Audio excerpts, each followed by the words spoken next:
جزاک اللہ خیر. ٹھیک ہے جزاک اللہ. میں سمجھتا ہوں شاہ صاحب یہ سوال بھی اس کے ساتھ ملتا ہی ہے, اب ساتھ ہی ابھی وہ بات ختم نہیں ہوئی. اصل میں وہ بڑا معقول سوال تھا اور بڑا بات کرنے والا, اور اس پر ہمارے فریق مخالف نے تقریباً 3 گھنٹے پورے لگائے ہیں یزید کی مذمت کرتے ہوئے اہل سنہ والجماعہ کو مورد طعن بنایا ہے. میں اس بات کو بھی کلیئر کرتے ہوئے یہ بات کہنا چاہتا ہوں کہ یزید کے جو حامی لوگ ہیں اس پر درود پڑھتے ہیں باقاعدہ, رضی اللہ عنہ اس کو کہتے ہیں, اور اس کو امیر المومنین کہتے ہیں, حضرت کہتے ہیں, سب وہ معدوم نہیں ہیں. یہ جو فضا میں تیر چلائے جا رہے ہیں اس کی ضرورت نہیں ہے, لیکن میں یہ سمجھتا ہوں کہ شاید ان کا مقابلہ کرنے کی لوگوں میں ہمت نہیں ہے, سامنا نہیں ان کا کر سکتے. کیوں کہ جس بھونڈے انداز سے تاریخی حوالے سے یہ لوگ باتیں کرتے ہیں, اسی طرح وہ بھی قرآن و سنت کو چھوڑ کر, اہل بیت اطہار کے مقامات جو قرآن و سنت نے بیان کی اس کو چھوڑ کر تاریخ کا جو کچرا ہے اس میں ہاتھ ڈالتے رہتے ہیں. وہ بھی جنہوں نے یہ کتابیں لکھی ہیں, تاریخ کا کچرا ایسا ہے کہ جس کے بارے میں جو کچھ آپ کو تلاش کرنا چاہے مل جائے گا. لہٰذا میں نشاندہی کرتا ہوں کہ قریباً یہ جو تقریباً 60-70 سال کا پچھلا عرصہ ہے, ایشیا کے اندر جو تحریک خارجیت کی ہے اس میں سب سے جو مؤثر لٹریچر آیا ہے سامنے اور باقاعدہ ایک ترتیب کے ساتھ انہوں نے چھاپا ہے, اس میں سب سے پہلا جو یزید کا پرزور حامی ہے وہ محمود احمد عباسی ہے کراچی, جس نے 2 کتابیں لکھی ہیں, خلافت معاویہ و یزید اور تحقیق مزید, اور مولوی عظیم الدین ہے, اور حکیم فیض عالم صدیقی ہے, اور شاہ بلیغ الدین ہے, اور اس کے ساتھ جو لوگ ان کی کتابوں پر تقاریز لکھتے ہیں, تصدیقات کرتے ہیں, وہ ہیں مولوی اسحاق سندیلوی ہے, جس کو دارالعلوم بنوری ٹاؤن کراچی سے فقط دشمنی اہل بیت کی پاداش میں نکالا گیا, وہاں ان کا صدر مدرس تھا, اور آج کل وہ انٹرنیٹ پر پتہ نہیں کیا کیا باتیں کر رہا ہے. ان لوگوں کا کوئی سر پاؤں نہیں ہے. تو اس نے امیر المومنین یزید نامی کتاب اس نے لکھی, اور رشید ابن رشید جو ہے یہ ابو یزید محمد بٹ جو لاہور سے کتاب جس نے لکھی, اور جس کتاب پر حکومت پاکستان نے governor Amir Muhammad Khan Nawab of Kala Bagh جب گورنر تھے مغربی پاکستان کے, تو انہوں نے اس کتاب کو بین کیا, رشید ابن رشید کو. اس کتاب پر جن لوگوں کی تقاریز ہیں, میں پورے دعوے سے یہ کہتا ہوں کہ اس پر تقریباً 30-35 تو تقاریز ہیں, ان میں سے ایک بھی بندہ اہل سنت و جماعت حنفی سے تعلق نہیں رکھتا. دعوے دار ہیں وہ حنفیت کے. میں یہ کہوں گا جس طرح لوگ آج قادیانی ہیں تو اپنے آپ کو مسلمان کہلاتے ہیں, وہ دعوے دار ہیں مسلم ہونے کو, اس کا مطلب یہ تو نہیں کہ جو دعویٰ کرے گا ہم مسلم تسلیم کر لیں گے. مسلم و مومن تسلیم کرنے کے لیے قرآن و سنت کی روشنی میں یہ دیکھنا پڑے گا کہ اس کو ضروریات دین اور اصول دین پر اس کا ایمان بھی ہے یا نہیں. کھل مکھلا اصول دین کا انکار کرنے والا بندہ پھر دعویٰ کرے مسلم کا, اور ہم کہیں جو وہ دعویٰ کرتا ہے تو ہم کیسے اس کے خلاف بول سکتے ہیں. یہ وہ ایک یعنی مداہنت ہے دین کے بارے میں, اور سستی ہے کہ جو بہت سے لوگ جس کا شکار ہو رہے ہیں. یہاں یہ بات کہنا چاہتا ہوں کہ ان میں اہل سنت, اہل السنہ والجماعہ حنفی, ان میں کوئی ایک عالم بھی ایسا نہیں جس نے اس پر تقریز لکھی ہو, بلکہ علماء اہل سنت نے, احناف نے اس کا رد کیا ہے اور خارجیت کا رد کیا ہے ہر مقام پر. اس کے لیے اگر آپ دیکھنا چاہیں شفا شریف الشفا بتعریف حقوق المصطفیٰ سے لے کر کے, یعنی ابن تیمیہ کے رد سے لے کر ابتدا میں جب یہ جراثیم پیدا ہو رہے تھے جرت کے اہل بیت اطہار کے بارے میں لکھنے والوں میں, صاحب علم قلم لوگوں میں, تو اس وقت سے لے کر اہل سنت و جماعت وہ ہیں جو اہل بیت اطہار کی عظمت کا دفاع کرتے ہیں اور ان کا عظمت کا پرچم بلند کرتے ہیں, اور خارجی جتنے حملے اس پر کرتے ہیں قرآن و سنت کی روشنی میں خوارج کا رد صرف اہل سنت و جماعت کر رہے ہیں. آپ یہ دیکھیں کہ فریق مخالف جو اہل بیت کا حامی ہونے کا دعوے دار ہے, وہ تو جس وقت بھی اہل بیت کی بات کرے گا تو سیدھا صحابہ کرام پر طعن کرے گا. اس کا مطلب فقط یہ ہے کہ وہ اپنے جیسے جو ان کے مطلب ہے کہ ان کے ہم پلہ لکھنے والے ہیں جو صرف تاریخ کے کچرے سے باتیں نکالنے والے ہیں, ان کی وہ مار نہ اٹھا سکتے ہیں اور نہ ان کو فیس کر سکتے ہیں.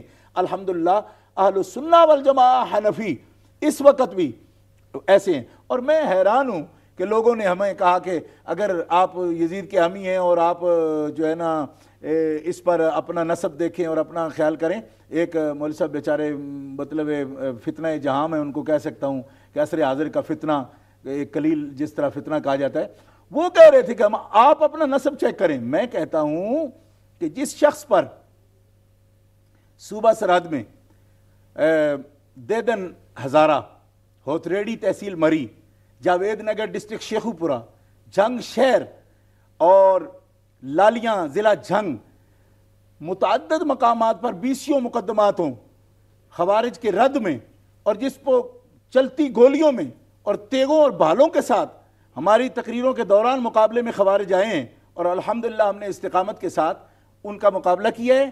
اور پچھلے 25 سال سے خوارج کے رد میں کراچی سے لے کر پشاور تک، یعنی آپ نٹی جٹی کے پل سے لے کر آپ درہ خیبر تک دیکھیں ہماری تحریک کو کہ ہم نے خوارج کا رد کیا اور اس سلسلے میں ساری تکلیفیں اٹھائیں، جیلوں کی سلاخوں کے پیچھے گئے ہیں۔ اور یہ 25 سالہ زندگی ہماری یا تو گاڑیوں بسوں ریلوں میں گزری یا پھر جیلوں میں گزری ہے، اس پر ہماری تاریخ گواہ ہے، اور 20 مرتبہ ہمارے اوپر مسلح حملے کیے گئے ہیں۔ اس پر میں زیادہ نہیں تو ایک جملہ صرف وہ بھی شعر کی صورت میں تاکہ تلخی نہ پیدا ہو، اتنا ہی کہنا چاہتا ہوں کہ سورج پہ لگے دھبا قدرت کے کرشمے ہیں، بت ہم کو کہیں کافر اللہ کی مرضی ہے۔ ماشاءاللہ شاہ صاحب نے بہت پیارا جواب اس کا ارشاد فرمایا ہے، اور یقیناً بات بڑی سادہ ہے۔ الحمدللہ جس موقف کو ہم دیکھتے ہیں اور سمجھتے ہیں اور جو ہمارا ہے، ہم اس پر کالر ہمارے ساتھ ہیں، پھر بات ہماری جاری ہے۔ السلام علیکم۔ وعلیکم السلام جی۔ جی کون بول رہے ہیں، کہاں سے؟ میں نوٹنگھم سے بول رہے ہیں جی، میرا نام خلیل ہے جی۔ محترم خلیل صاحب نوٹنگھم سے، فرمائیے۔ جناب عرض یہ ہے کہ میں ریگولر آپ کا پروگرام دیکھتا ہوں، سب سے پہلے تو میں شاہ صاحب کو آداب پیش کرتا ہوں، سلام پیش کرتا ہوں، اور آپ کو بھی سلام پیش کرتا ہوں۔ السلام ورحمۃ اللہ۔ یہ ابھی آپ نے اور پہلے بھی آپ کئی بار کہہ چکے کہ لوگوں کے آپ گزارش کرتے ہیں کہ جو بھی کوئی سوال ہو جو ادب کے ادارے میں کرے۔ جی میری یہ سمجھ میں نہیں آتی کہ جو لوگ ازواج مطہر کے متعلق آپ کے پروگرام میں سوال کرتے ہیں یا باقی چینلوں میں کرتے ہیں، یا صحابہ کرام کے بارے میں کیا کیا باتیں کرتے ہیں، سرکار کی اولاد کے بارے میں کیا کیا باتیں کرتے ہیں، وہ لوگ آپ کا کیا ادب کریں گے مولانا خورشید صاحب؟ جی جی میں سن رہا ہوں۔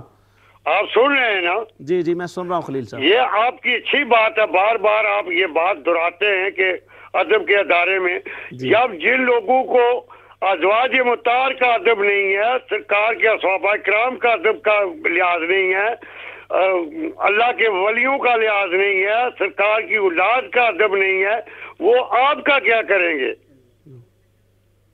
صحیح بات۔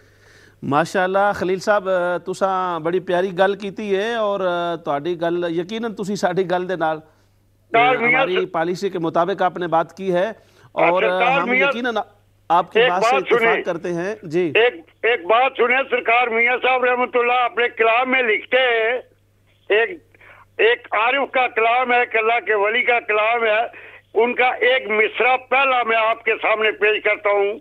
سرکار لکھتے ہیں، دانش مندو سنو تمامی عرض فقیر کرندہ۔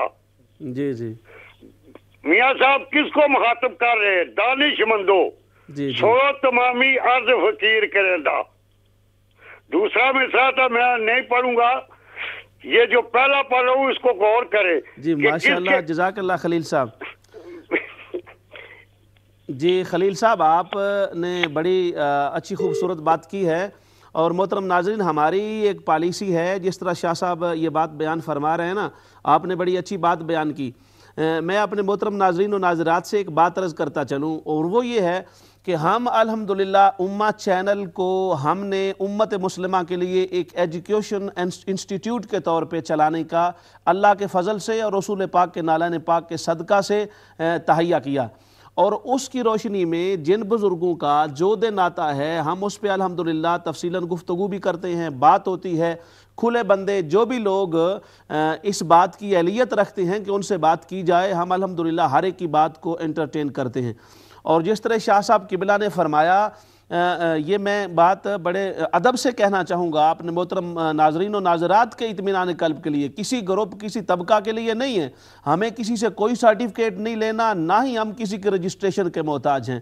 ہماری الحمدللہ رجسٹریشن آقا سرور کائنات کی بارگاہ میں موجود ہے، انہوں نے جو ڈیوٹی لگائی ہے اس پر الحمدللہ ہماری بات اور ہمارا کام جاری ہے، اور جو بھی بات ہم سے لوگ کرتے ہیں قرآن و حدیث کی روشنی میں وہ بات ہوتی ہے۔ اور اسی بات کو ہم آگے بڑھاتے ہیں جس کو اہل بیت نے کیا، اہل بیت اطہار کے ائمہ نے کیا اور ان تمام ائمہ دین نے کیا جن کی وجہ سے دین ہم تک پہنچا ہے۔ اور پھر دوسری بات یہ ہے کہ ہمارے کچھ لوگ اس بات پر بڑا محسوس کرتے ہیں، جو بھی بندہ، میں یہ کسی طبقے پر اعتراض نہیں ہے، سیدہ عائشہ صدیقہ رضی اللہ تعالی عنہا کا نام جو ادب سے نہ لیتا ہو اس سے ہم کیا توقع کر سکتے ہیں؟ اگر فرض کیا کوئی یہ سوچے کہ شاید قبلہ شاہ صاحب یا میں یا اور ہم جتنے بھی دین کے خادم ہیں، اور صاحب ذرا شاہ صاحب تو ہمارے سرخیل ہیں الحمدللہ، تو اگر کوئی ایسی بات کرے گا تو ہمیں یہ پتہ نہیں ہے کہ اتنی عظیم ہستیوں کے بارے میں جب اس طرح کا کلام، اس طرح کی گفتگو ہوتی ہے تو ہم تو صاف ظاہر ہے۔ اور پھر شاہ صاحب نے یہ بڑی صحیح بات فرمائی ہے کہ ہم کبھی ایک رنگا کام نہیں کرتے اور نہ ہی ایک طرفہ ٹریفک ہماری ہوتی ہے۔ ہم الحمدللہ صحابہ کرام کا بھی، سیدنا عمر فاروق کا دن آیا اس پر بھی، اور امام حسین کے جو گن الحمدللہ یہ ہسٹری میں پہلی مرتبہ اہل سنہ کے چینل کو یہ شرف حاصل ہوا، امہ چینل کو، کہ ہم نے ایک ایسے پروگرام سیریز وائز کیے اور ان کو ٹیلی کاسٹ کیا گیا، علماء کو لایا گیا تاکہ ان کے بارے میں بھرپور ان کی محبت کے جام لوگوں کو پلائے گئے۔ اور ہم نے یہ کہا، شاہ صاحب نے یہاں بیٹھ کے کہا کہ اہل بیت سے محبت کرنا ایمان کا تقاضا ہے، اور میں یہ بات پھر عرض کرنا چاہوں گا، ہمیں کسی سے سرٹیفکیٹ کی ضرورت نہیں ہے۔ کوئی کہے کہ ہم اہل بیت کے محب ہیں تو ہم ہو جائیں گے، مگر یہ آپ کے اطمینان کے لیے باتیں اس لیے کر رہا ہوں کہ ہمارے محترم ناظرین اور ناظرات بعض اوقات تھوڑا پریشان ہو جاتے ہیں۔ آپ پریشان نہ ہوا کریں، ہم نے الحمدللہ اہل بیت کی محبت کا دم بھرا، ان کی تعلیم کو عام کیا، اور ہمارا سلسلہ جاری ہے، رکا نہیں ہے، یہ قافلہ چلا ہے، چلتا رہے گا انشاءاللہ تعالیٰ، کیونکہ اس کے اوپر کسی کا وایا ہو کہ اہل بیت کا فیضان نہیں آتا۔ الحمدللہ اہل بیت کا فیضان ہوا، جاری رہے گا، اور حسنین پاک کی محبت ہمارے ساتھ موجود ہے، ان کا فیضان ہمارے ساتھ موجود ہے۔ اگلا ہمارا الحمدللہ ربیع الاول شریف کا پروگرام آ رہا ہے، اس میں دی محمد کے نام سے ہماری 24 پارٹس پر مبنی سیریز آ رہی ہے، ایک یکم ربیع الاول تک، اس سے پہلے 12 کی 2 سیریز آ رہی ہیں۔ ایک پہلی ہے جو یکم ربیع الاول تک آئے گی، اور دوسری 12 پارٹس کی سیریز ہے جو 12 ربیع الاول تک آئے گی، اور ہم انشاءاللہ تعالیٰ اس میں بھی صحابہ کرام کا جو حصہ ہے اور صحابہ کرام کی جو آقا سرور کائنات نے تربیت فرمائی ہے، ہم انشاءاللہ تفصیل سے گفتگو کریں گے۔ ایسی کوئی بات نہیں، ہمارے محترم ناظرین و ناظرات کا جو بھی سوال ہے ہم اس کو ضرور انٹرٹین کریں گے، مگر ہمارے مخاطب ہماری امت مسلمہ کے وہ افراد ہیں جن کا تعلق ہے ان عظیم ہستیوں سے، ہم انہی کے لیے یہاں بیٹھے ہیں اور انہی کے لیے ہماری خدمت ہے۔ کوئی ایک طبقہ، کوئی ایک گروپ نہ ہمارا ٹارگٹ ہے، نہ ہم کسی کے پابند۔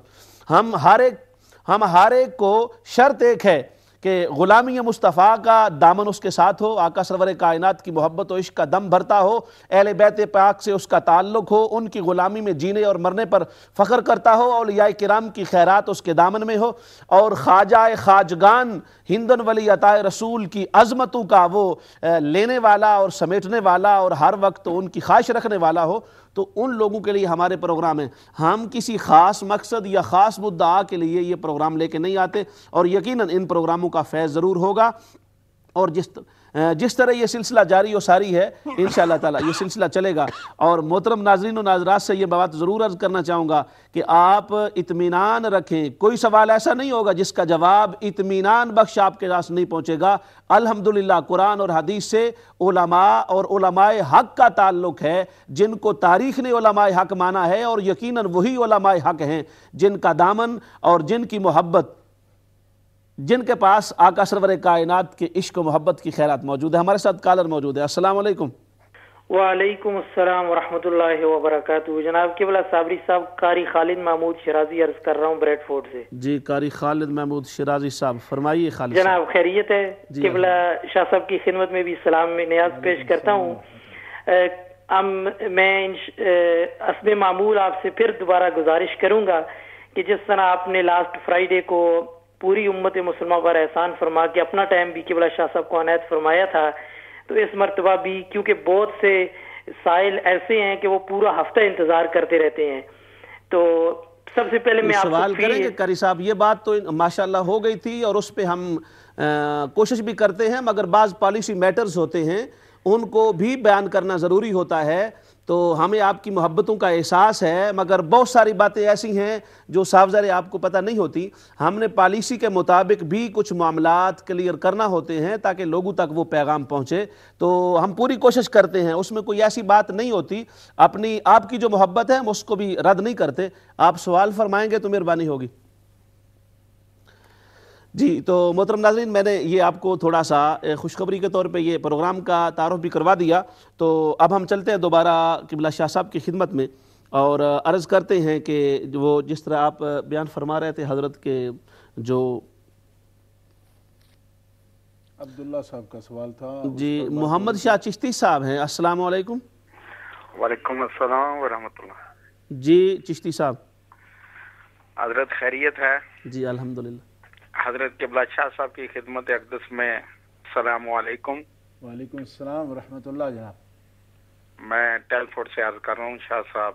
جی ہمارے محسن ہیں طاہر صاحب یا غواص بحر معرفت حضرت پیر سید محمد عرفان شاہ صاحب مشہدی، اللہ تعالیٰ ان کو بھی سلامت رکھے اور آپ کے چینل کو دن دگنی رات چگنی ترقی عطا فرمائے.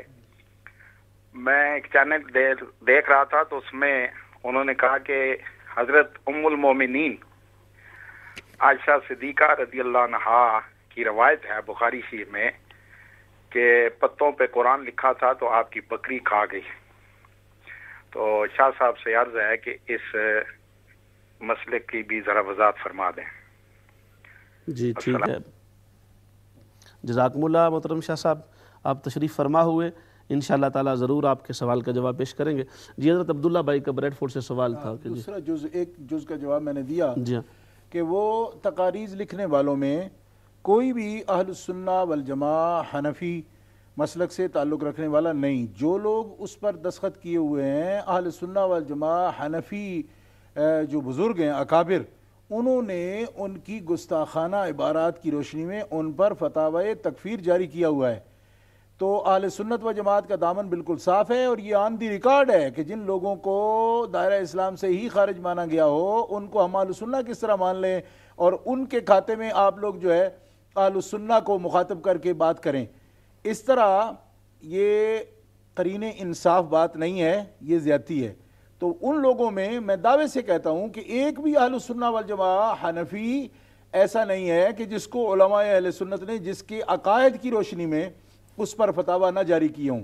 تو جب یہ بات آن دی ریکارڈ ہے اور اس پر کوئی کسی قسم کا اشتباہ نہیں ہے تو اس طرح پھر نام نہاد لوگ جو ہے وہ تو آج ختم نبوت کے منکر بھی خود کو مسلمان کہہ رہے ہیں. تو آپ کو مسلمانوں پر اعتراض کرنے والا ان کی عبارات لے کر کہے کہ جی مسلمان اس کے ذمہ دار ہیں، تو یہ قرین انصاف بات نہیں ہے. نہ ہی لوگ اتنے بھولے ہیں کہ ایسی باتوں کو بھی سمجھ لیں. یزید کا کوئی حامی اہل السنہ والجماعہ حنفی میں نہیں پایا جاتا. بالکل ٹھیک. اس کے ساتھ ہی طاہر صاحب کا ملتا جلتا سوال یہ تھا کہ حضرت ان کا عبداللہ صاحب کو دوسرا جز ذرا دیکھ لیں سوال. وہ یہ تھا کہ کچھ دوسرا وہ اسی سے ریلیٹڈ ہے کہ کچھ گندے عقائد لوگ بیان کرتے ہیں اور گندے عقائد رکھنے والے لوگوں کو اہل سنت کہا جاتا ہے. میرا خیال ہے اس طرح کا انہوں نے بات کی تھی اور اس کی وضاحت آپ کے اس جملے میں آ گئی ہے کہ ہمارے نزدیک جن لوگوں کے اپنے عقائد گندے ہیں ان کو ہمارے کھاتے میں ڈالنے کا تو کوئی فائدہ نہیں ہے. اس میں ایک بات یہ بھی عرض کرنا چاہتا ہوں کہ ہر دور میں کچھ ایسے مادیت پرست لوگ ہوئے ہیں، لالچی حریص، کہ جو دنیاوی طمع کے لیے، جاہ کے لیے، اپنے نام اور شہرت کے لیے اور اس شیطانی فکر کا وہ شکار ہیں کہ ہمیں ایک مقبولیت چاہیے چاہے وہ کس طرح بھی ہو جائے. تو یہ آج کے دور میں نہیں ہے، ایسے جاہ پرست لوگ ہر دور میں ہوئے ہیں اور وہ کچھ ایسی باتیں دنیاوی خیالات سے دنیا کو اپنا ہم نوا بنانے کے لیے، ایک پوائنٹ سکورنگ کے لیے باتیں لکھ جاتے ہیں. اور آج آپ دیکھیں کہ فریق مخالف ان کی کتابیں اٹھا کے ہمیں کہہ رہا ہے کہ یہ اہل سنت لوگ ہیں، انہوں نے بھی ایسا لکھ دیا، انہوں نے بھی ایسا لکھ دیا. تو اہل سنت و جماعت کو یہ بات پہچاننی چاہیے کہ جو لوگ ان کا راتب بن گئے ہیں، کلاب الرافضہ کا جو راتب ان کو مہیا کر رہے ہیں، وہ کس طرح کے اہل سنہ والجماعہ ہیں. اہل سنہ والجماعہ وہی ہے جو قرآن و سنت، اجماع اور قیاس کی روشنی میں اپنے مسلک بیان کرتے ہیں اور عقائد بیان کرتے ہیں اور اعمال صالحہ کو بیان کرتے ہیں. جی بالکل ٹھیک ہے. جو میں عرض کر رہا تھا طاہر صاحب نے برنلے سے اسی کے ساتھ ریلیٹڈ سوال ہے، وہ یہ تھا کہ حضرت بایزید بستامی رحمۃ اللہ علیہ صاحب ظاہر بڑی عظیم ہستی ہیں، اللہ کے ولی ہیں، تو ان کے نام کے ساتھ یہ جو بایزید ہے، یہ یزید کے لفظ کا ان کے ساتھ آنا، اس کا کیا مطلب ہے؟ اصل میں یہ بات ہے، طاہر صاحب نے بڑا اچھا سوال کیا ہے.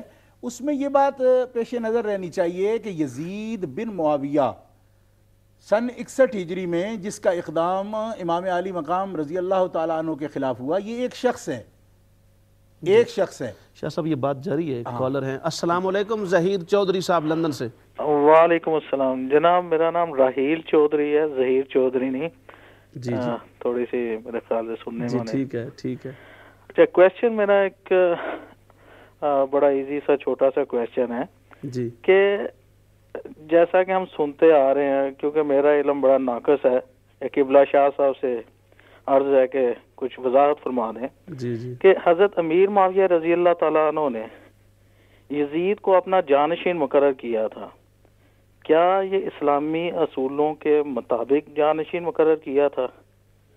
جی یہ چھوٹا سا کویسچن ہے، یہ بڑا ایک ذہن سے یہ بات سٹرائک کرتی ہے کہ جی انہوں نے شکریہ ایسا چودھری صاحب. ضرور انشاءاللہ تعالیٰ آپ کے سوال کا جواب ہم باری پر پیش کریں گے، اور یقیناً شاہ صاحب ہی اس پروگرام میں ہمارے جو محترم ناظرین و ناظرات یہ کہتے ہیں نا بھی شاہ صاحب اس کا جواب پیش کریں، تو یہ انڈرسٹوڈ بات ہے بھی بہار شریعت کے پروگرام میں جواب بطور خاص صرف قبلہ شاہ صاحب ہی پیش فرماتے ہیں، تو اس میں آپ ان کو مخاطب فرمائیں یا نہ کریں صاف ظاہر ہے، آپ سلام کے لیے تو ایسی کوئی پابندی نہیں ہے، مگر الحمدللہ ہر سوال کا جواب قبلہ شاہ صاحب ہی پیش فرماتے ہیں. جی حضرت، تو وہ بات یہ ہو رہی تھی کہ وہ لفظ یزید کے ساتھ آپ وضاحت فرما رہے تھے. تو طاہر بھائی نے جو سوال برنلے سے کیا ہم سے کہ با یزید کیوں لکھا، تو میں ان سے یہ درخواست کروں گا کہ اس پر ان کو پریشان ہونے کی ضرورت نہیں ہے، اس لیے کہ یزید جو ہے وہ یزید ایک بندے کا جو نام ہے نا، وہ نام جب صرف اس شخصیت کے لیے ہے، اس پرسنالٹی پر جب بولا جاتا ہے، تو اس وقت وہ یزید نام جو ہے اس کے بارے میں کوئی ایسی دلالت لائے کہ وہ یزید غلام یزید بن معاویہ اگر نام رکھتا ہے تو پھر سمجھ آ گئی کہ یہ اس بندے سے خاص تعلق رکھتا ہے، ورنہ یزید بن ابو سفیان وہ شخصیت ہے کہ جو ایک جلیل القدر صحابی ہیں جن کو دمشق میں حضرت عمر فاروق رضی اللہ تعالیٰ عنہ نے گورنر مقرر فرمایا اور عرصہ دراز تک وہ وہاں گورنر رہے. ان کی شان میں احادیث مبارکہ موجود ہے. اس یزید کا وہ چچا تھا. پھر یہ ہے کہ آپ شہدائے کربلا کی لسٹ نکال کے دیکھیں، یزید بن معقل اس میں وہ موجود ہے صحابی جو حضرت امام علی مقام کے ساتھ شہید ہوئے ہیں، ان کا نام بھی یزید ہے. یعنی یزید نام کے صحابی حضرت امام علی مقام کے آپ کی ذات پاک پر جنہوں نے اپنی جان کو قربان کیا ہے، ان کا نام بھی یزید بن معقل الجوفی غالباً ان کا نام ہے. یہ نام میں تمام تاریخوں سے بلکہ سنیوں کی اور غیر سنی لوگوں کی کتابوں سے بھی دکھا سکتا ہوں کہ ان کا نام بھی یزید ہے. تو اس لیے یزید نام سے صرف بیر رکھنا یہ کوئی بات نہیں. یزید بن معاویہ وہ جو ایک خاص پرسنالٹی ہے، اسپیسیفک مطلب ایک آدمی ہے، تو اس کو اس کے ساتھ جو ہے اس کا اگر کوئی اضافت ایسی کر کے اس کی غلامی کے لیے بات کرتا ہے یقیناً غلط ہے. پھر اس پر میں ایک بڑی لطف کی بات ہے جو طاہر صاحب کے ذوق کے مطابق، چونکہ انہوں نے غالباً شیخ فرید الدین عطار رحمۃ اللہ علیہ کتاب کا حوالہ دیا تھا، تو اس پر میں حضرت بایزید بستامی سے کسی نے پوچھا، خود آپ سرکار سے.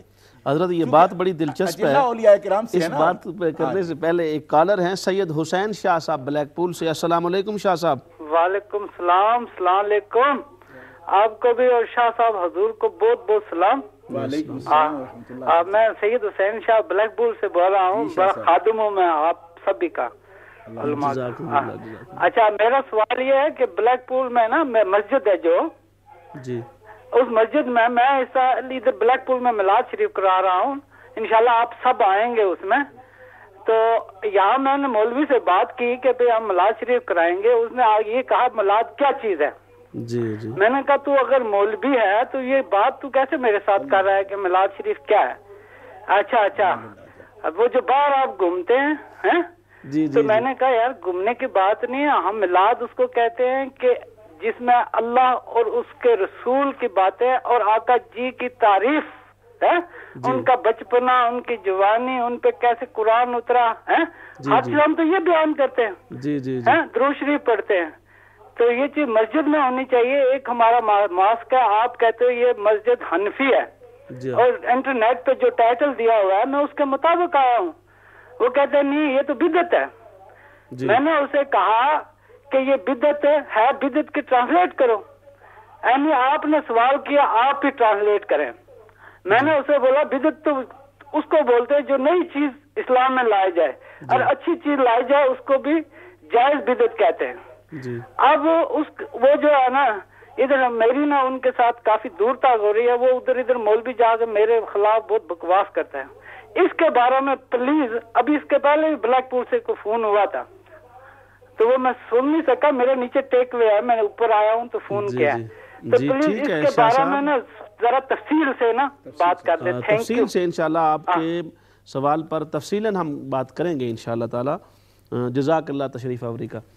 جی شاہ صاحب آپ وہ دلچسپ بات بتانے لگے تھے طاہر صاحب. بڑی دلچسپ بات یہ ہے کہ یہ جو سوال جو طاہر میاں نے ہم سے کیا ہے یہ خود حضرت باجی بستامی رضی اللہ تعالیٰ عنہ جو اجلہ و اکابر اولیاء اللہ میں سے ہیں، سبحان اللہ، اور آپ سے یہ سوال ہوا کہ حضرت آپ با یزید کا مطلب اگر یہ ہے کہ آپ یزید کے ساتھ ہیں تو یا یزید والے ہیں دونوں معنوں میں، تو اس کا آپ نے فرمایا نام من با یزید و دل من با حسین. سبحان اللہ.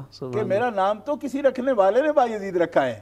مطلب نام بچہ خود تو نہیں اپنا رکھ لیتا نا، نام تو اس کے والدین نے رکھا. اور ان کے ہاں یزید وہ جو حضرت امام علی مقام پر قربان ہو گئے جن کا شہدائے کربلا میں نام ہے باقاعدہ، ان کے والدین ان سے اس محبت میں کہ یہ بھی وہ دیوانہ ہوگا جو امام علی مقام پہ نام پر قربان ہوگا.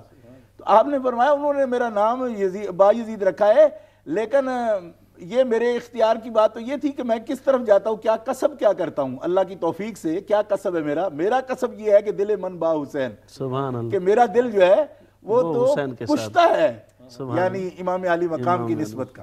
ماشاءاللہ بہت پیارا جواب. صاحب کی نظر یہ میں خاص طور پر حضرت یزید بستامی رضی اللہ تعالیٰ کا اپنا قول مبارک پیش کرتا ہوں.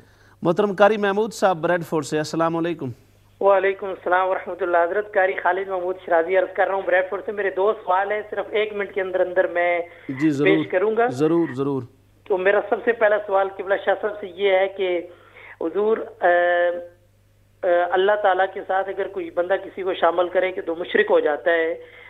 اللہ تعالیٰ کے بعد انبیاء کرام علیہ السلام کے بعد اس دنیا میں کچھ ایسے لوگ بھی ہیں جن کو ہم معصوم کہہ سکتے ہیں. بعض مذہبی جہالا جو اپنی مذہب کی آڑ میں اداکاری کر کے کچھ لوگوں کو معصوم ظاہر کرتے ہیں، کیا قرآن و سنت میں انبیاء کرام کے بعد بھی کوئی ایسی ہستیاں ہیں جن کو ہم معصوم کہہ سکتے ہیں؟ پلیز ایک اس سوال کا جواب دیجئے. اور دوسرا میرا سوال، مجھے امید ہے کہ انشاءاللہ یہ سوال سب ناظرین جو سن رہے ہیں ان کے لیے فائدہ مند ثابت ہوگا کہ زکوٰۃ اور زکوٰۃ الفطر یہ دو چیزیں ایسی ہیں کہ کیا یہ کسی پرنٹ میڈیا یا الیکٹرانک میڈیا کی تشہیر پہ خرچ ہو سکتی ہیں یا نہیں؟ وہ الیکٹرانک اور پرنٹ میڈیا بالخصوص جہاں سے ظلمت اور گمراہی کے علاوہ عوام کو کوئی فائدہ نہیں ہو رہا، عوام کی تربیت نہیں ہو رہی، بلکہ ان کو گمراہی کی طرف لے کر جایا جا رہا ہے، اس کی آڑ میں لوگوں کی زکوٰۃ اور زکوٰۃ الفطر لوگوں سے مانگ کر اس کو چلاتے ہیں. کیا لوگ اس جگہ پہ زکوٰۃ دے سکتے ہیں؟ اگر جو دے رہے ہیں تو کیا ان کی زکوٰۃ اس جگہ پہ لگتی ہے یا نہیں؟ اور جو دینے کا ارادہ رکھتے ہیں کیا ان کو ایسی جگہ پہ زکوٰۃ دینی چاہیے جہاں سے بالخصوص صحابہ کرام پر سب و شتم اور اہل بیت اطہار رضوان اللہ تعالی علیہم اجمعین کی جی قاری خالد محمود صاحب، میں آپ کا شکریہ بھی ادا کرتا ہوں، حالانکہ آپ نے میرے شکریہ ادا کرنے پر پابندی لگانے کی تجویز پیش کی ہوئی ہے. یہ میں آپ سے محبت کے انداز میں بات کر رہا ہوں اور میری طرح، بلکہ میں تو آپ کی بات مان گیا. آپ کی گفتگو کے بھی ثوابق و ملحقات بہت زیادہ ہوتے ہیں کہ آپ کی ماشاءاللہ آپ کو سوال کرنے کے لیے ایک الگ سپیچ کا ٹائم چاہیے. محسوس یقیناً آپ نہیں فرمائیں گے، اس لیے کہ اس طرح کی بات آپ جو فرما لیتے ہیں تو ضرور انشاءاللہ تعالیٰ آپ کے سوال پیش کیے جائیں گے اور جواب بھی عرض کریں گے. جزاک اللہ. جی حضرت، تو یہ بڑا پیارا حضرت آپ نے جواب ارشاد فرما دیا اس حوالہ سے. اور اگلا ہمارا امیر قادری صاحب کا یہ سوال ہے، اور وہ فرما رہے ہیں کہ وقت کا تقاضا یہ ہے کہ سارے مل کر رہیں اور سب کو مل کے رہنا چاہیے، اور اسی سے وہ کہہ رہے تھے کہ اس سے کوئی صلح کلیت کا فارمولہ بھی نکلتا ہے یا نہیں نکلتا. تو اب مجھے ایک تو یہ بات جو ہے نا، میں سمجھتا ہوں سوال کا تقاضا ہے کہ وقت کے تقاضا کی وضاحت بھی کی جائے کہ وقت کا تقاضا ہے کہ مل کے رہا جائے، یعنی یہ مل کے رہنے سے کیا مراد ہے ان کی. یقیناً آپ سوال سماعت فرما رہے تھے، اور یہ جو انہوں نے کہا کہ صلح کلیت پر بات کرنا، اور اس پر آپ ذرا وضاحت فرمائیں. امیر قادری صاحب نے یونان سے غالباً یہ سوال کیا تھا، گریک سے نہیں، اٹلی سے اور تھا. تو امیر قادری صاحب کی خدمت میں میری یہ التماس ہے کہ وہ بھی اور ان کے توسط سے سامعین جتنے بھی ہمارے ناظرین بھی دیکھ رہے ہیں اور سن رہے ہیں، وہ اس بات پر غور فرمائیں کہ اگر صلح کلیت سے یہ مراد ہو کہ دنیا کے اندر صرف ایک دین ہو، دین اسلام، تو یہ کس کی خواہش نہیں ہوگی کہ پوری دنیا پر دین اسلام کا پرچم بلند ہو، کیونکہ ہمارے آقا امام الانبیاء جناب محمد رسول اللہ کی تشریف آوری ہی اس لیے ہوئی ہے، والذی ارسل رسولہ بالہدی ودین الحق لیظہرہ علی الدین کلہ وکفی باللہ شہیدا. کہ اللہ کے حبیب صلی اللہ تعالیٰ علیہ وسلم، اللہ فرماتا ہے کہ وہی رب ہے کہ جس نے ایسا رسول بھیجا ہے کہ جو ہدایت اور دین حق کے ساتھ آیا تاکہ اس دین حق کو تمام ادیان پر غالب کر دے. تو دین اسلام کے غلبہ کے ساتھ وحدت دین کا اگر کوئی ایسا اللہ رب العزت جل وعلا کی رحمت سے وقت آ جاتا ہے، تو یہ تو ہر ایک مسلمان کی جو قرآن پاک کا طالب علم ہے اس کی یہ خواہش ہے. رہ گیا یہ مسئلہ. بات جاری ہے. کالر ہیں. السلام علیکم، عبداللہ بھائی اسکاٹ لینڈ سے. ہلو، وعلیکم السلام. شاہ جی کیسے ہیں جناب؟ جی عبداللہ بھائی فرمائیے، کیا سوال ہے آپ کا؟ جی سوال تھوڑا سا ایک مسئلہ پوچھنا تھا شاہ صاحب سے. جی بات یہ ہے کہ میں پاکستان میں ہم لوگ رہتے تھے، ہماری ایک جگہ پہ گاؤں میں مسئلہ شریعت کوئی ہے اگر بتا دیں تو بڑا یہ ہے کہ ہم گاؤں میں پاکستان میں رہتے تو ہمارا ایک وہاں لمبڑداری ہے. تو کچھ عرصہ پہلے ہم نے دیکھا کہ ہمارے خلاف کچھ لوگ ہوئے ہیں، تو ان میں ہمارا کافی اثر و رسوخ وہاں، تو ہم نے وہاں سے 2-4 آدمیوں کو بھیج کر 3-4 آدمیوں کو مروا دیا ایسے ہی، جو آج مجھے یاد آ رہا ہے کہ غلط کیا ہم نے. ٹھیک ہے بھائی جان. شاہ صاحب سے میرا مسئلہ ہے کہ وہاں ہم اپنی اثر و رسوخ کی وجہ سے بچ بھی گئے اور لوگوں کو بھی بچا لیا. بے شک حکم میں نے ہی ان کو دیا تھا کہ یہ کام کر دو. اب ضمیر جو ہے وہ مطمئن نہیں ہے. شاہ صاحب کو یہ مسئلہ پوچھیں کہ اب مجھے کیا کرنا چاہیے. حالانکہ وہ کیس وغیرہ بھی نہیں ہونے دیا ہم نے، جنہوں نے مارا تھا ان کو بھی بچا لیا، تو ہم نے خود حکم دیا تھا ان کو. تو آج ہمیں ڈر لگ رہا ہے کہ کل مرنا بھی ہے. تو اس کے معاملے میں بتا دیں کہ کچھ کیا کرنا چاہیے. ہمیں ان لوگوں سے ملنا چاہیے جن کے لوگ مر چکے تھے، یا ان کو کوئی ایسا کوئی دینا چاہیے، یا کیا کرنا چاہیے، یا ایسا ہی پلیز یہ ہمیں مجھے پلیز بتا دیں. کیونکہ جی بالکل ٹھیک ہے عبداللہ بھائی، آپ نے سوال کیا، ہم نے اس کو سماعت کیا. یقیناً جس طرح بات آپ نے افسوسناک کی ہے اس میں خوش آئند بات یہ ہے کہ آپ میں جو احساس ندامت پیدا ہوا اور جو آپ نے سوال کیا، اس اعتبار سے یہ اچھا پہلو ہے کہ آپ اس کو کرنا چاہتے ہیں، ازالہ کے طور پہ لینا چاہتے ہیں. آپ کے سوال پر انشاءاللہ ضرور بات کی جائے گی وقت پر. جی شاہ صاحب آپ کی بات جاری تھی، وہ وقت کا تقاضا. جی تو اگر صلح کلیت کا جو مفہوم عام طور پر یہ پیش کیا جاتا ہے کہ نظریات کا خیال ہی نہ کیا جائے کہ کسی کے نظریات کیا ہیں، یعنی کفریہ ہیں، شرکیہ ہیں، مومنانہ ہیں، یا الحاد ہے، زندقہ ہے، تو سب کو دیکھا جائے اور پھر ان کے درمیان صلح کی بات کی جاتی ہے.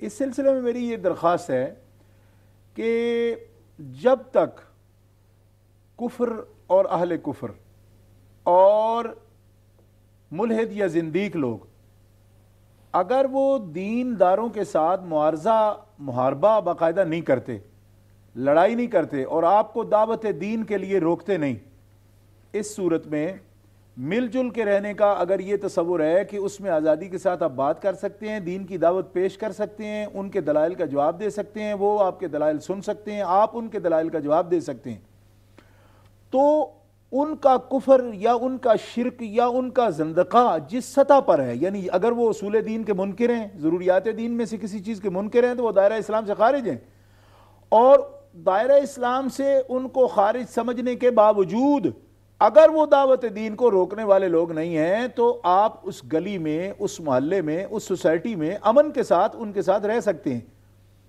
یعنی رہنے کا تصور جو ہے وہ یہ ہے، آپ کو تکلیف اس وقت ہوگی جب دین کی بنیاد پر کوئی آپ سے معارضہ کرے، محاربہ کرے، جنگ کرے اور دین کی دعوت کو روکے، اس وقت آپ کو کسی سوسائٹی میں مل جل کر رہنے سے کلام پیدا ہوگا اور اس میں پھر الجھن پیدا ہوگی۔ جی شاہ صاحب کالر ہے ہمارے ساتھ، بات جاری ہے۔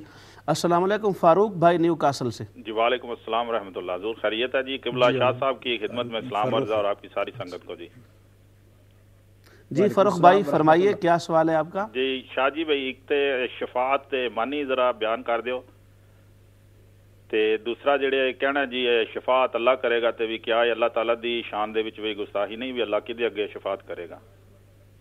ٹھیک ہے جی تے دوسرا سوال یہ ہے بھئی جڑی آیت النبی اولا بالمومنین من انفسہم وازواجہم امہاتہم، یہ دے تحت بھی اللہ تعالیٰ نبی پاک دی بیویاں نو بھی ساڈیاں ماواں فرما رہا ہے جی، تے فرقہ اہل حدیث کہندا جی یہ ساڈے وڈے بھائی نے، نبی پاک ساڈے وڈے بھائی نے تے وڈے بھائی دی بیوی تے بھابی ہوندی ہے، تے کیا وہ اس دے منکر نے شاید یا کس طرح ذرا بیان فرما دیو تے دعاواں یاد رکھیو شاہ جی۔ شکریہ، جزاکم اللہ جی، آپ نے جوائن کیا، انشاءاللہ کوشش کریں گے وقت پر آپ کے سوال کا جواب پیش ہو جائے۔ تو اگر صلح کلیت سے یہ مراد لیا جاتا ہے کہ ان کے نظریات جو بھی ہوں وہ اصول دین کے منکر ہوں، ضروریات دین کے منکر ہوں، اس پر اعتقاد نہ رکھتے ہوں، اعلانیہ اس کے خلاف بولتے ہوں، تو بھی ہم ان کو مسلم سمجھیں تو یہ خود ایک کافرانہ سوچ ہے۔ اس لیے کہ اگر نظریات بنیاد ہی کوئی نہیں ہے تو پھر آپ کا کفار سے کیا جھگڑا ہے؟ آپ ہندو کس کو سمجھتے ہیں؟ آپ مشرک کس کو سمجھتے ہیں؟ بات یہ ہے کہ دین اسلام کے اندر کلمہ شریف پڑھنے کے باوجود آپ کو ضروریات دین پر ایمان لانا سب پر ضروری ہے۔ کیوں کہ اس طرح تو کلمہ پڑھنے والے ختم نبوت کے منکرین بھی ہیں، وہ آپ سے بھی زیادہ کلمہ شاید پڑھتے ہوں اور اپنے اپنے مقامات پر بڑی تشہیر کرتے ہوں اور ان کو میڈیا پر بھی تشہیر کرتے ہوں۔ کلمہ شریف بنیاد نہیں، قرآن کہہ رہا ہے وَمِنَ النَّاسِ مَن يَقُولُ آمَنَّا بِاللَّهِ وَبِالْيَوْمِ الْآخِرِ وَمَا هُمْ بِمُؤْمِنِينَ، کہ ان کا صرف کہہ دینا کلمہ شریف پڑھ دینا کافی نہیں، آپ کو یہ جائزہ لینا پڑے گا کہ ضروریات دین میں سے کیا سب چیزوں پر ان کا ایمان ہے؟ ایمان ایک بسیط چیز ہے، ایک چیز کا انکار کرنے سے جو اصول دین سے تعلق رکھتی ہو یا ضروریات دین سے ہو تو بندہ دائرہ اسلام سے خارج ہو جاتا ہے۔ خدا تعالیٰ جل شانہ کے ملائکہ مقربین کروڑوں ہیں، مگر جبریل امین و میکائیل علیہ السلام ضروریات دین میں سے ہے ان کا اعتقاد رکھنا۔ اگر پورے دین پر کوئی اعتقاد رکھے، صرف جبریل امین کو اللہ کا فرشتہ ملک نہیں مانتا، وہ دائرہ اسلام سے خارج ہو جائے گا۔ ہمارے ساتھ ایک کالر ہیں، السلام علیکم۔ السلام علیکم جی فرمائیے۔ مولانا صاحب مجھے ایک سوال پوچھنا تھا۔ جی ہم قبرستان کے پاس سے گزرتے ہیں جی جی، قبرستان سے جب گزرتے ہیں قبرستان کے پاس سے جی، تو ہم فاتحہ پڑھ سکتے ہیں؟ ٹھیک جی، ٹھیک ہے۔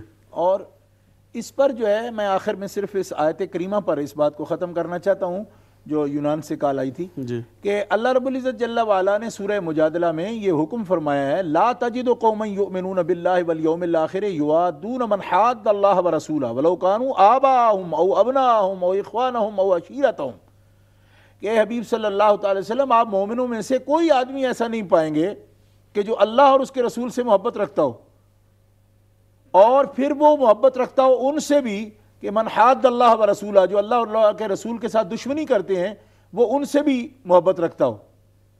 بالکل ٹھیک، یعنی جس کا ایمان اللہ پر اور رسول پر اور آخرت پر ہے وہ کبھی بھی اللہ اور اس کے رسول کے دشمنوں کے ساتھ دوستی نہیں رکھ سکتا۔ اچھا، اس میں آپ دیکھیں کہ ساتھ رہنے کا کہاں تک معاملہ ہے۔ لو کانوا آباءہم، اگرچہ اس کے والدین کیوں نہ ہوں، اگر وہ اللہ رسول کی دشمنی کرتے ہیں تو مومن وہ ہے کہ وہ کبھی بھی ان سے دوستی نہیں رکھے گا۔ او ابناہم، اس کی اولاد کیوں نہ ہو، او اخوانہم، اس کے بھائی کیوں نہ ہو، او عشیرتہم، اس کا قبیلہ کیوں نہ ہو۔ یعنی بنیاد دوستی کی مل جل کے رہنے کی یہ ہے کہ اللہ اور اللہ کے رسول کے دشمنوں کے ساتھ دوستی نہیں ہو سکتی، نہ ان کے ساتھ مل جل کے رہا جا سکتا ہے۔ مل جل کے نہ رہنے کا مطلب یہ نہیں کہ آپ ان کو پھاڑ کھائیں۔ میں نے اس میں یہ اصول عرض کر دیا کہ کوئی مشرک بھی ہو، قرآن پاک میں جہاں ان سے قتال اور مجادلہ کا حکم ہے وہاں یہ بھی تو ہے کہ ان احد من المشرکین استجارک فاجروا حتی یسمع کلام اللہ۔ اگر کوئی مشرک بھی تم سے پناہ طلب کرے مسلم معاشرے میں بھی تو تم اس کو پناہ دے دو یہاں تک کہ وہ تمہاری بات سننے لگے اور تم اس کو سنا سکو اور وہ اللہ کے تعالیٰ کی طرف آ جائے۔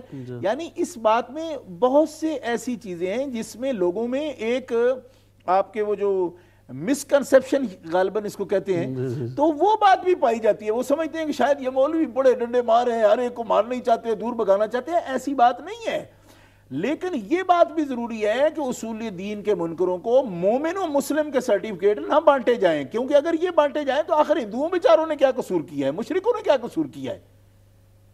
یہ تو نہیں جو آپ کی پسند کا ہے آپ اس کے ساتھ بیٹھ جاؤ، چاہے وہ قرآن پاک میں تحریف و تبدیلی کا قائل ہو تو آپ اس کے پیچھے نمازیں پڑھنا شروع کر دیں، پھر کہیں جی ہم تو صلح کل ہیں۔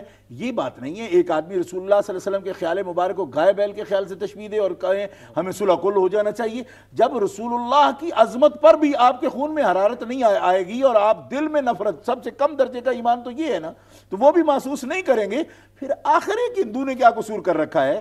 پھر تو انسانیت کے ناطے آپ کو سب سے مل جل کر بیٹھنا چاہیے، نظریات والی بات ہی چھوڑو، مسلم کیا اور کافر کیا۔ بات سمجھ آ گئی آپ؟ اس لیے اصول دین اور ضروریات دین جو ہیں ان کے اوپر جو اختلاف ہے وہ دل میں ہے بندے کے، ضروری نہیں کہ اس کی بنیاد پر قتال آپ کرنا شروع کر دیں۔ آپ کسی آدمی سے اس طرح بھی مل سکتے ہیں دنیاوی معاملات میں کہ وہ یہودی ہے، وہ کوئی نصرانی ہے، وہ مشرک ہے، وہ کافر ہے، جیسے یہ ایک ملٹی کلچر معاشرہ ہے اور اس میں مختلف ریلیجن سے تعلق رکھنے والے لوگ ہیں ڈیفرنٹ، تو سارے رہتے ہیں، تو سب کو یہ اجازت ہے کہ وہ اپنا دین پیش کر سکتے ہیں۔ تو ایسے ماحول میں ضرورت نہیں ہے کہ آپ ضرور قتال کرتے پھریں۔ قتال اسی وقت سرکار دو عالم علیہ السلام بھی جب دین کی دعوت روکنے والی بات ہوئی اور وہ بھی اذن کے ساتھ، اللہ تعالیٰ نے جب اذن دیا اس کے بعد قتال شروع ہوا۔ افضل حسین صاحب ہیں، السلام علیکم۔ السلام علیکم جی افضل حسین صاحب، شاہ صاحب سے ایک سوال کرنا تھا جی کہ خواجہ ہند حضرت معین الدین چشتی اجمیری رحمۃ اللہ علیہ، تو ان کا ایک میرے سامنے ان کی ہے چہاردہ معصومین، تو ان کا پورا وہ لکھا ہوا کلام ہے، وہ اتنا ٹائم تو نہیں سارا سناؤں۔ تو بعض لوگ کہتے ہیں کہ یہ جو معصومین کا عقیدہ یہ اہل تشیع کا، تو اس کے متعلق شاہ صاحب ارشاد فرمائیں کہ خواجہ ہند تو انہوں نے جب یہ لکھا چہاردہ معصومین اور وہاں پورا ان کا بحق اس طرح وہ پوری ان سب کے نام ہے، اور دوسرا حضرت داؤد۔ یہ افضل حسین صاحب ذرا کتاب کا نام دوبارہ بتائیں گے تھوڑی اونچی آواز میں؟ کیا کتاب کا نام کیا بتایا آپ نے خواجہ صاحب کی کتاب کا؟ یہ ان کی اب کتاب تو نہیں، لیکن ان کی اس وقت وہ کتاب تو نہیں میرے پاس، لیکن وہ ربائی لکھی، وہ جو سارا چہاردہ معصومین اس میں سے وہ کتاب بھی میں آپ کو کبھی اس کا نام بتا دوں گا۔ جی تو دوسرا حضرت داؤد طائی نے حضرت حاتم اسم کے بارے میں فرمایا تھا کہ حاتم اس دور کے صدیق ہیں، تو اس طرح کسی کو صحابہ کے بارے میں اپنے زمانے، وہ زمانہ ظاہر صحابہ کا تھا، تو اس زمانے میں تو میں یہ عرض کرنا چاہتا تھا کہ حضرت قبلہ شاہ صاحب عرفان شاہ صاحب ان کی اتنی ماشاءاللہ تحفظ ناموس صحابہ کے بارے میں خدمات ہیں کہ اگر انہیں اس دور کا اگر معاویہ کہا جائے تو میں سمجھتا ہوں کہ یہ اس سے کچھ مبالغہ نہیں ہے۔ تو کیا ایسا کہنا کوئی گستاخی تو نہیں ہے؟ ان کی سیرت و کردار اگر دیکھا جائے تو ماشاءاللہ اس دور کا اگر انہیں تحفظ کے لحاظ سے اس دور کا اگر معاویہ کہا جائے تو آپ کی وہ جو لاہور میں آپ کی ہے وہ بھی میں نے دیکھا، آپ کا محل وہ بھی حضرت معاویہ کے محل کے جیسے ہی اس کا نقشہ ہے، تو یہ تو صحابہ کی محبت ہے ان کے دل میں۔ جی یہ حضرت داؤد طائی کی جو آپ نے بات کی اس کو آپ دوبارہ فرمائیں گے کہ حضرت داؤد طائی نے یہ بات کی یا کسی نے ان کے بارے میں بات کی؟ نہیں، انہوں نے حضرت حاتم اسم کے بارے میں کہی تھی کہ یہ حاتم اسم جو ہے اس دور کے صدیق ہیں۔ اچھا، اس دور کے صدیق، ٹھیک ہے افضل حسین بھائی، آپ کی باتیں ہم تک پہنچ گئی ہیں۔ سوالات انشاءاللہ تعالی ہم کوشش کریں گے کہ آپ کی باتوں کا جواب پیش کیا جائے۔ تو شاہ صاحب اگلا ہمارا سوال تھا، شمریز صاحب ہیں، شمریز جلالی صاحب اٹلی سے، اور انہوں نے پوچھا کہ سرکار دو عالم صلی اللہ علیہ وسلم کے بارے میں یہ جو ہے کہ 40 سال کے بعد آپ کو نبوت ملی، اس سے پہلے آپ نبی نہیں تھے، تو اس پر آپ وضاحت سے بیان فرمائیں کہ اس کی کیا حقیقت ہے؟ ہمارے عزیز القدر شمریز جلالی نے اٹلی سے جو سوال کیا ہے وہ بڑا اہم سوال ہے۔ یہ نظریات جو ہیں وہ ایک مخصوص گروہ کے ہیں، یعنی ہمارے کسی عالم کے یہ نظریات نہیں ہیں۔ ہمارے سے مراد یہ اہل السنہ والجماعہ حنفی، یعنی ہمارے علماء کرام میں سے صحیح العقیدہ لوگوں میں سے کسی کے یہ نظریات نہیں ہیں کہ نبی کریم صلی اللہ تعالیٰ علیہ وسلم کو 40 سال کے بعد نبوت ملی۔ یہ ہمارا عقیدہ نہیں ہے، نہ ہمارے علماء اہل سنت حنفی میں سے کسی کا یہ عقیدہ ہے۔ یہ عقیدہ جن لوگوں کا ہے، پاکستان میں بسنے والے ان لوگوں کو آپ بھی اچھی طرح پہچانتے ہیں اور میرے سامعین بھی پہچانتے ہیں اکثریت کے ساتھ، وہی لوگ ہیں جو نبوت کو کئی حالتوں میں تقسیم کرتے ہیں، بشریت کی بات کرتے ہیں، جب بشر ہوتے ہیں رسول تو ہمیں ان کی جو ہے نا پیروی کی ضرورت نہیں ہے، اس قسم کی باتیں رسائل و مسائل میں لکھی ہیں جس کے مصنف مودودی صاحب ہیں، اور انہوں نے جو واقعہ ہے زملونی کا، چادر اڑانے والا، کہ سیدہ زینب سے اپنے سیدہ خدیجۃ الکبریٰ سلام اللہ علی بالہا وعلیہا، آپ کے بارے میں شاہ صاحب معذرت کے ساتھ آخری کال ہے ہماری، اور اس کے بعد پھر ہم صرف سوالات پر کنسنٹریٹ کریں گے، اس معذرت کے ساتھ کہ محترم ناظرین و ناظرات جو رابطہ کرنے کی کوشش کریں گے، کیونکہ ہمارے ساتھ سوالات بہت ہو گئے ہیں، اور میں اس بات میں خطرہ محسوس کر رہا ہوں کہ ہم جوابات شاید دے پائیں یا نہ دے پائیں، اور یہ اس کا ہمارے دل پہ بوجھ رہتا ہے کہ سوالات کے جوابات نہ آئیں۔ تو آخری کالر ہیں ہمارے داؤد منان صاحب، غالباً پیٹر برا سے۔ السلام علیکم۔ جی وعلیکم السلام، میرا نام داؤد نہیں عطاء المنان ہے۔ جی سوری، عطاء المنان صاحب، پیٹر برو سے۔ میرے دو چھوٹے سے سوال ہیں۔ جی، ایک تو ابھی آپ تھوڑی دیر پہلے فرما رہے تھے کہ آپ کو کسی سے سرٹیفکیٹ لینے کی ضرورت نہیں ہے اہل بیت کی جو ہے اس کی محبت کی، جی، تو میں اس بات پہ بالکل آپ سے ایگری کرتا ہوں، لیکن دوسری طرف اس میں اب آپ شامل نہیں ہیں، دوسرے مسلمان فرقے بھی شامل ہے، وہ پھر ہم یہ کیوں سمجھتے ہیں کہ کسی کو مسلمان ہونے کے لیے جب اللہ تعالیٰ قرآن کریم میں اور رسول کریم صلی اللہ علیہ وسلم ایک چیز کا سرٹیفکیٹ دے رہے ہوں، تو پھر ہم کیسے فیصلہ کرتے ہیں کسی کے اسلام کا یا کسی کے کفر کا؟ اور دوسرا سوال یہ ہے، وہ بھی اسی سے ریلیٹڈ ہے، کہ ابھی شاہ صاحب غالباً انہوں نے ایک مثال دی کہ اگر ہم سب کو مسلمان مان لیں تو پھر ہندوؤں کا کیا قصور ہے اور عیسائیوں کا کیا قصور ہے؟ اس میں تھوڑا سا میرا خیال ہے فرق یہ ہے کہ ہندو تو دعویٰ نہیں کرتے کہ ہم مسلمان ہیں، عیسائی بھی دعویٰ نہیں کرتے، اور اسی طرح اور بھی جو منکرین ہیں ان کا تو دعویٰ ہی نہیں ہے، وہ تو کہتے ہیں کہ ہم منکر ہیں، ہم نہ اللہ کو ایک مانتے ہیں اور نہ رسول پاک کو مانتے ہیں۔ اس کے برعکس اسلام میں جتنے بھی فرقے ہیں وہ سب کا ہم آپس میں اختلاف تو صحیح ہوگا اپنی جگہ پہ، لیکن ان سب کا دعویٰ تو یہی ہے کہ وہ خدا کی وحدانیت کے اور حضرت اقدس محمد مصطفیٰ صلی اللہ علیہ وسلم کی نبوت کے سب قائل ہیں۔ تو پھر اس کے بعد ہم کیوں وہ دلائل تلاش کرتے ہیں جس کی ذات میں پھر ہم سب خود آ جاتے ہیں؟ کیونکہ اس میں پھر بریلویوں پہ بھی فتاوا ہیں، دیوبندیوں پہ بھی ہیں، شیعوں پہ بھی ہیں، احمدیوں پہ بھی ہیں، دوسرے تیسرے، پھر تو سب نے ایک دوسرے کو کچھ نہ کچھ جو ہے وہ کہا ہوا ہے، اور اس کی بیس وہ قرآن سے ہی سب تلاش کرتے ہیں۔ تو اس پہ تھوڑی سی ذرا روشنی ڈال دیں پلیز۔ جی ٹھیک ہے عطاء المنان صاحب، انشاءاللہ تعالی وقت پر آپ کے سوال کا جواب پیش کیا جائے گا۔ جی شاہ صاحب، یہ 40 سال کے بعد نبوت والی بات چل رہی تھی، تو میں یہ عرض کر رہا تھا کہ یہ اہل السنہ والجماعہ میں کسی عالم کا دعویٰ نہیں، البتہ یہ بات جنہوں نے لکھی ہے وہ مقام رسالت کی معرفت نہیں رکھتے اور قرآن پاک کی نصوص صریحہ پر ان کی نظر نہیں ہے۔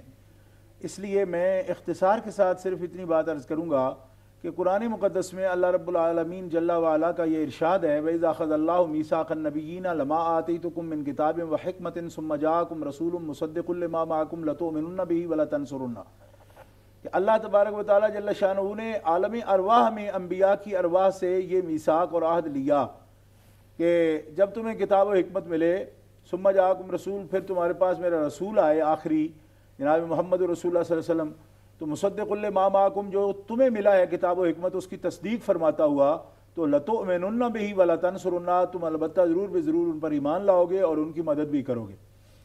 قرآن مقدس میں یہ بات موجود آ گئی وحی جلی میں کہ اللہ رب العزت جل وعلا نے عالم ارواح میں ہی نبی کریم صلی اللہ تعالیٰ علیہ وسلم کی نبوت، جو کہ اصل نبوت ہے، اور آپ صلی اللہ تعالیٰ علیہ وسلم کی اس نبوت پر ایمان اور اس کی مدد کا وعدہ اللہ تبارک تعالیٰ انبیاء کرام سے لے رہا ہے۔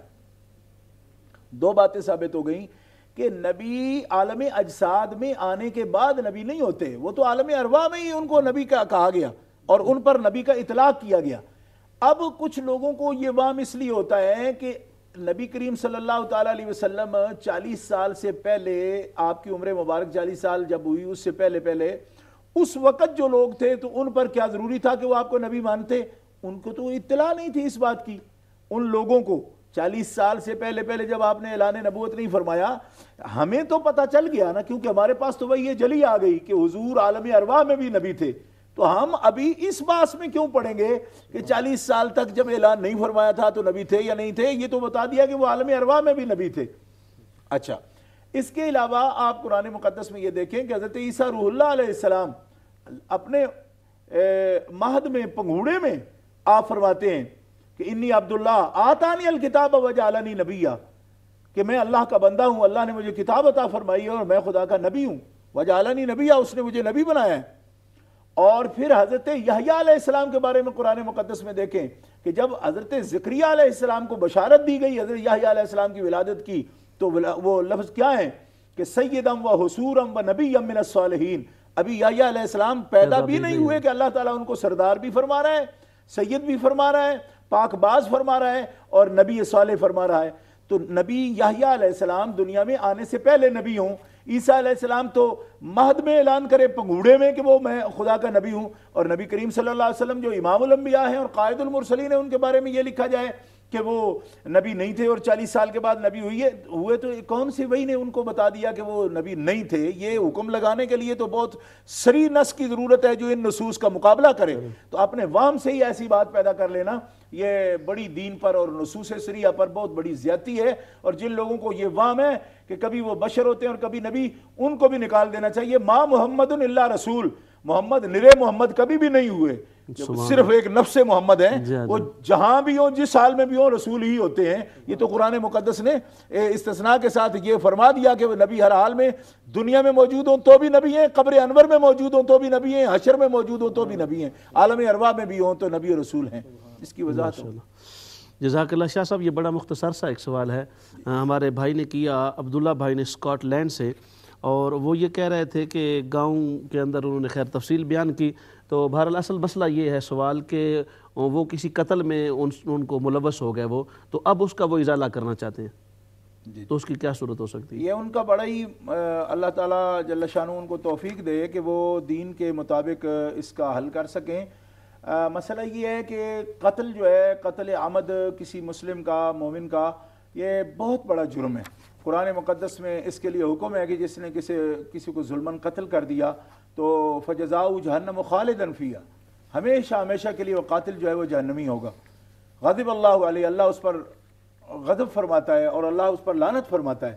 تو اس لیے آپ اقراری ہیں اس بات کے، میں سمجھتا ہوں کہ اتنا بڑا جذبہ اللہ تعالیٰ نے آپ کے اندر پیدا کیا، شاید آپ کی نجات جو ہے اور اس میں کوئی بہتری کی صورت پیدا ہونے والی ہے کہ آپ کو اپنی زندگی میں اس بات کا خیال آ گیا کہ باوجود اس کے کہ آپ اس ظاہری جو ایک عذاب تھا یا پکڑ تھی کہ آپ جیل سے بھی چھٹکارا ہو گیا، عدالت سے بھی ہو گیا، آپ اس کے باوجود آپ کے ضمیر پر بوجھ ہے، تو یہ آپ کے ایمان کی نشانی ہے۔ مومن کو ہی ایسا خیال آتا ہے۔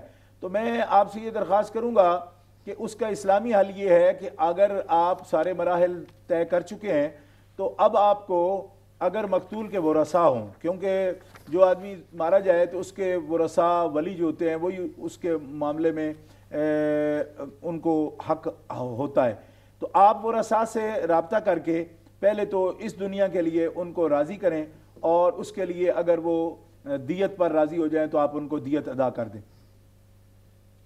اور قتل کی جو دیت ہے وہ اس کی جو نوعیت ہے، آپ نے بتایا کہ 4 قتل ہوئے ہیں معاذ اللہ، تو ہر ایک قتل کی جو نوعیت کے مطابق دیت ہے شرعی، اس کی چٹی ضمان، وہ آپ کو ادا کرنی چاہیے۔ اور اس کے بعد بھی ایک تو حقوق العباد ہیں، حقوق العباد میں یہ بات آ جائے گی کہ اگر آپ ان کو دیت ادا کرتے ہیں تو پھر آپ پر اس دنیا میں ایک تو دشمنی ختم ہوگی، اور دوسرا یہ ہے کہ اس دنیا میں جو قانون ہے شرعاً بھی وہ آپ نے پورا کر دیا۔ اس کے بعد بھی آپ کو اپنی زندگی میں ان کی طرف سے صدقات، جو آپ نے ناحق اگر قتل کیے ہیں تو ان کی طرف سے صدقات بھی کرنے چاہیے، اور اللہ رب العزت جل وعلا کی بارگاہ میں آپ کو اس جرم کو سامنے رکھتے ہوئے استغفار کرتے رہنا چاہیے، کیونکہ جب کسی آدمی کو قتل کیا جاتا ہے تو ایک تو حق ہوتا ہے اس کے ورثاء کا، اس نفس کا جو تلف ہوا یعنی ختم کیا گیا، کہ اس کا حق ہو گیا آپ پر کہ آپ نے ناحق اس کی جان لے لی۔ دوسرا حق اللہ تعالیٰ کا بھی بندہ ضائع کرتا ہے کہ اس کی حد توڑ دی، جو کام نہیں کرنے کا تھا وہ کر لیا۔ تو اللہ رب العزت جل وعلا کو راضی کرنے کے لیے کہ آخرت میں اس کی گرفت سے بھی آپ بچ جائیں تو دیت ادا کریں، اس دنیا میں جو شریعت کا قانون ہے اس کو پورا کرنے کے لیے، اور جب صدقے دل سے آپ استغفار کریں گے تو اللہ رب العزت جل وعلا بڑے سے بڑا کبیرہ گناہ بھی معاف فرماتا ہے۔ یہ اس کا مغفرت کا اصول ہے، الگ ضابطہ ہے عدل سے باہر جا کے کہ لا تقنطوا من رحمت اللہ ان اللہ یغفر الذنوب جميعا۔ اللہ تبارک و تعالیٰ جل شانہ جب اس بخشش پر آ جاتا ہے تو سارے گناہ معاف فرما دیتا ہے، اور اس میں چاہے تو بڑے سے بڑا گناہ ہو، صرف بات یہ ہے کہ کس ندامت کے ساتھ اور کس حضور قلب کے ساتھ آپ اپنے مالک کی بارگاہ میں حاضر ہوتے ہیں اور اپنے گناہ کی معافی مانگتے ہیں۔ تو یقیناً ہم بھی آپ کے لیے دعا کرتے ہیں کہ خیر کا سوال جب آپ کے ذہن میں پیدا ہوا اور خیر کی نیت آئی تو اللہ رب العزت جل وعلا آپ کے گناہ کو معاف فرمائے، اور آپ کو شرعی ضابطہ کے مطابق مقتولوں کے ورثاء کو بھی شرعی ضابطہ کے مطابق راضی کرنے کی توفیق دے آپ کو اللہ تعالیٰ، اور اللہ رب العزت جل وعلا کی بارگاہ میں آپ کو ایسی توبہ کی توفیق دے کہ وہ احکم الحاکمین بھی اپنے حبیب کا صدقہ آپ پر راضی ہو جائے۔ شاہ صاحب آخری سوال ہے، قبرستان سے گزرتے ہوئے فاتحہ پڑھ سکتے ہیں؟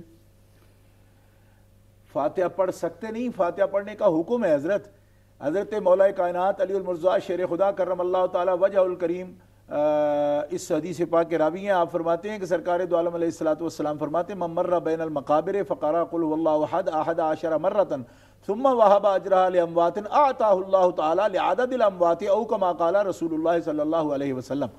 کہ حضرت مولا پاک فرماتے ہیں کہ نبی کریم علیہ السلام نے فرمایا جب قبرستان سے گزرو تو فاتحہ پڑھو، اور جو فاتحہ پڑھے گا 11 مرة 11 مرتبہ اگر سورہ اخلاص پڑھتا ہے اور اس قبرستان میں جتنے مومن مدفون ہیں سب کی روحوں کو بخش دیتا ہے، تو اللہ تبارک و تعالی جل شانہ اس نے فوت شدہ مومنوں کے ساتھ جو بھلائی کی اس کا نتیجہ یہ دیتا ہے کہ قبرستان میں اگر 1000 مردہ دفن ہے تو سب کی طرف سے 11 قل کا ثواب اللہ تعالیٰ پڑھنے والے کو عطا فرما دیتا ہے۔ سبحان اللہ۔ اور اس میں خاص نقطہ جو قابل غور ہے وہ یہ ہے کہ اگر وہ پڑھ کر انبیاء اولیاء بزرگوں کی ارواح کو بھی پیش کرتا ہے تو اس کو جو ثواب پلٹ کے حاصل ہوتا ہے نا، تو اس میں انبیاء کی پڑھائی کا ثواب اسے حاصل ہوتا ہے، اولیاء کی یعنی جس درجے کے وہ قاری ہیں پڑھنے والے، تو اس درجے کا ثواب اللہ تعالیٰ ان کی طرف سے تحفہ پڑھنے والے کو عطا فرماتا ہے۔ اتنی اعلیٰ عبادت ہے کہ اگر اس کے معارف پر بنیادوں پر اگر غور ہو کہ کتنی برکتیں رحمتیں حاصل ہیں تو کوئی بندہ اس میں کوتاہی نہ۔ جزاکم اللہ شاہ صاحب۔ اسی کے ساتھ ہی محترم ناظرین ہمارے پروگرام کا وقت اختتام کی طرف جا رہا ہے، اور میں آپ تمام ناظرین و ناظرات کا مشکور و ممنون ہوں۔ قبلہ شاہ صاحب آپ کا مشکور، آپ تشریف فرما ہوئے اور آپ نے اپنے علم سے محترم ناظرین و ناظرات کو یقیناً مستفیض فرمایا، اور اس کے ساتھ ہی امہ چینل کی پوری ٹیم کا شکریہ، ہمارے جتنے بھی بھائی خصوصی طور پہ پینل پہ تشریف فرما رہے اور پوری امہ ٹیم اس پروگرام کو آپ تک پہنچانے کے لیے ممد و معاون رہی، ان سب کا شکریہ ادا کرتا ہوں، اور اس امید کے ساتھ کہ دوبارہ انشاءاللہ تعالی اگلے پروگرام میں بہار شریعت کے اسی پروگرام میں آپ سے ملاقات ہوگی۔ تب تک کے لیے خورشید عالم صابری آپ کے اس پروگرام کے میزبان کو اجازت دیجیے، اور آخر میں فارمیٹ کے مطابق ہم چلتے ہیں، نعت شریف پر پروگرام کا اختتام ہوگا۔ ہمارے ساتھ تشریف فرما ہیں مولانا محمد فاروق اشرفی صاحب، ان کی طرف چلتے ہیں اور نعت شریف سنتے ہیں۔ اللہم صلی علی سیدنا مولانا محمد وعلی آل سیدنا مولانا محمد مبارک وسلم۔ لفظ محمد صلی اللہ تعالی وسلم میں جتنے حروف ہیں ہر حرف کے ساتھ ایک شعر ہے، ایک نیا انداز ہے، نعت رسول کا سماعت فرمائیں۔ میم سے حق نے منایا یوم میلاد النبی، ہے سے حق نے کن فکاں کی کل حقیقت کھول دی، میم ثانی سے جہاں کی منعقد محفل ہوئی، دال سے ہوتی ہے ظاہر آپ کی دریا دلی، یوں میرے آقا و مولا کا محمد نام ہے، یوں میرے آقا و مولا کا محمد نام ہے، میم اول ہے بنا میں خانہ اسلام کی، ہے سے حب مصطفیٰ کی میں وہاں حل کی گئی، میم ثانی سے عطا ہر مست کو مستی ملی، دال سے پھر دل بری آپ کو دولت ملی، یوں میرے آقا و مولا کا محمد نام ہے، میم سے ہیں آپ مالی گلستان دہر کے، ہے سے بخشے آپ نے اہل چمن کو حوصلے، اور میم ثانی سے ہوئے ظاہر ہزاروں معجزے، دال سے در پر درختوں کو بلایا آپ نے، یوں میرے آقا و مولا کا محمد نام ہے، میم سے ہیں آپ امت کے لیے مشکل کشا، ہے سے حضرت آپ ہیں کونین کے حاجت روا، میم ثانی سے ہیں